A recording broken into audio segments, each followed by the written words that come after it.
Well, hello, my name is Ana Ynestrilllas, and I lead SDS and Youth Cities work.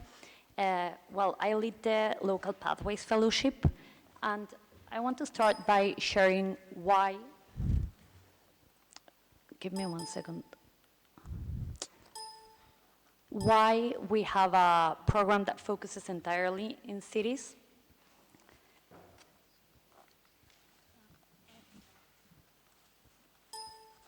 This seems to be a bit in disorder.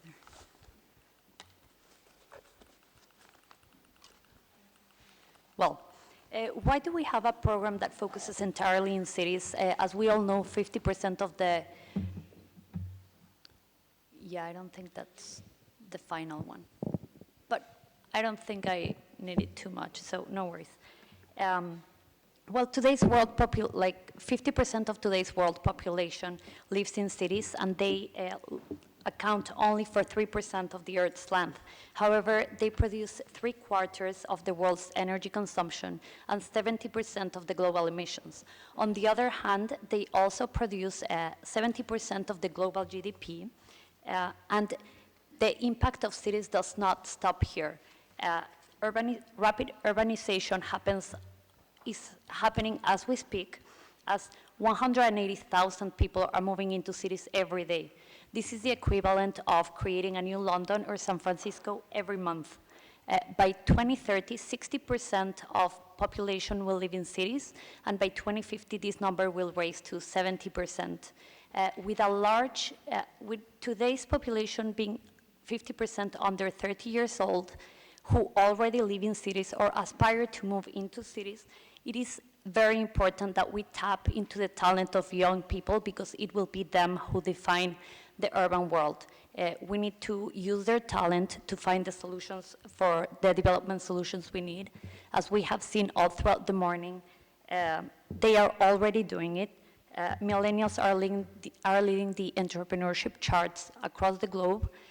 They also showcase their commitment to fairness and social justice. We can experience that from their volunteering and their donations to charitable causes. And we can also see the change in the workforce, because with their skills and their mindset, we are seeing new human-centered technology being developed.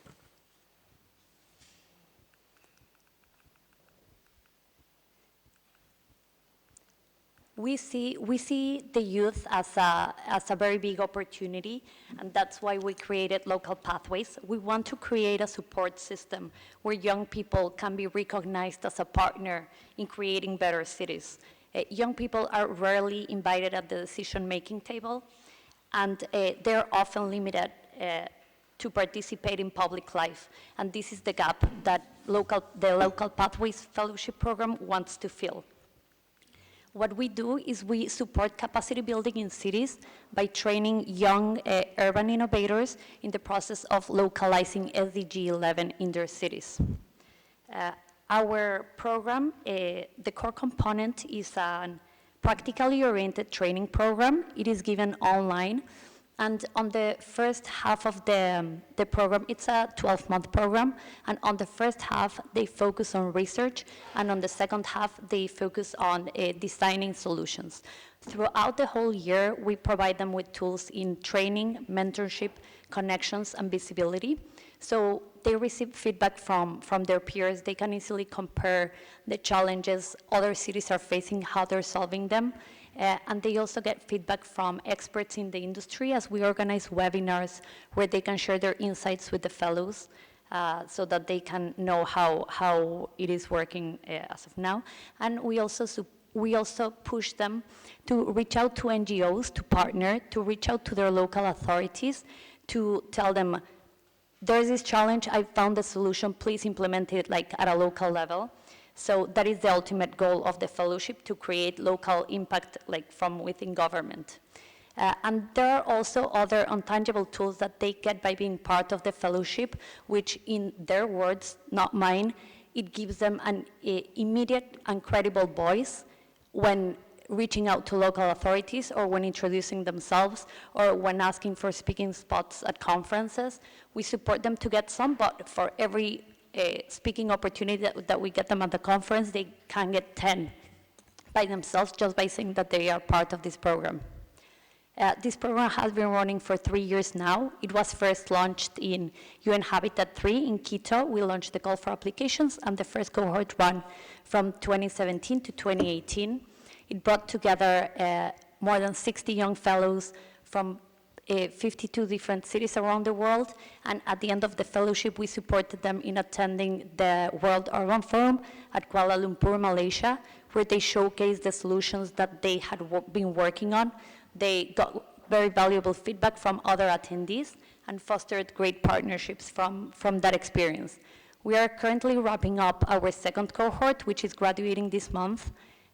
This was a group of 55 young leaders who come from 51 different cities, and they are working on amazing projects. We will once again be supporting them in attending the World Urban Forum to present their solutions next February in Kuala Lumpur, in Abu Dhabi. And right now we've had 2 very successful cohorts. More than 100 young people have been trained in 80 different cities around the world, and we get thousands of applications. But more importantly, we're seeing solid results from the projects that the fellows are doing. I'm just gonna give 2 quick examples. One fellow in Mumbai, India, wrote a policy around the entrepreneurship environment in his state. He showed it to his local authorities. The policy got approved and resulted into the creation of 5 incubators, and therefore in hundreds of startups and thousands of jobs. As we are sitting here today, one of the fellows is presenting to her local authorities the budget needed to develop a mobile application where sexual harassment in public spaces can be more easily reported, and she's also training her local authorities on how to better design public spaces for them to be more inclusive. For our 2020 cohort, we will be expanding to 100 cities, and we have also redesigned our curriculum to not only train them on the urban knowledge, but also on fostering the skill sets that will be in high demand for 2020, which we've been speaking about this morning, which are like critical thinking and creativeness at the center of it all.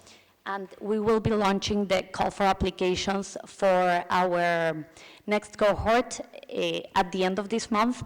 And on behalf of the Local Pathways Fellowship team, I would thank you very much if you could spread the word and let urban innovators in your city know that we are looking for them to be a part of our program. Thank you, Anna, thank you.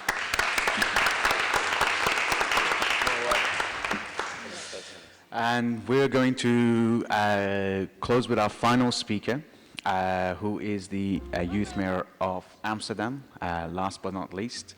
Avianca is passionate about people and youth in particular.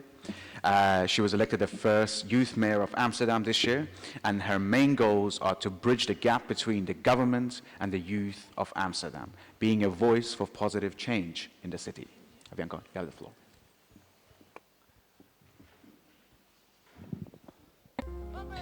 Avianca Aviturin Denoye started her career 4 years ago, where she was a management assistant in the City Council of Amsterdam Southeast. During this spell as a management assistant, she got the opportunity to start a youth project together with 4 colleagues, where she discovered her passion